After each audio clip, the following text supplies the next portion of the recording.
Dragi mladi, tako zelo sem si želel srečati se z vami mladimi Bosne in Hercegovine ter sosednjih dežel.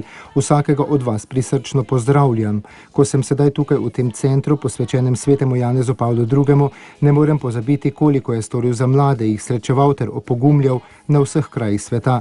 Njegovi priprošnji izročam vsakega od vas, kako tudi vse začete pobude Katoliške cerkve v vaši domovini, da bi pričevala svojo bližino in zaupanje v mlade. Mi vsi hodimo skupaj. Tako je papež Frančišek zapisal v govoru mladim za srečanje z njim v Škofijskem mladinskem centru, poimenovanem po Janezu Pavlu II.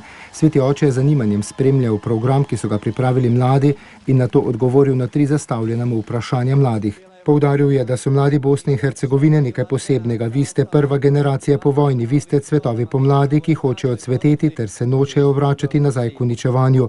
Vi ste za ustvarjanje novih mostov, graditev miru.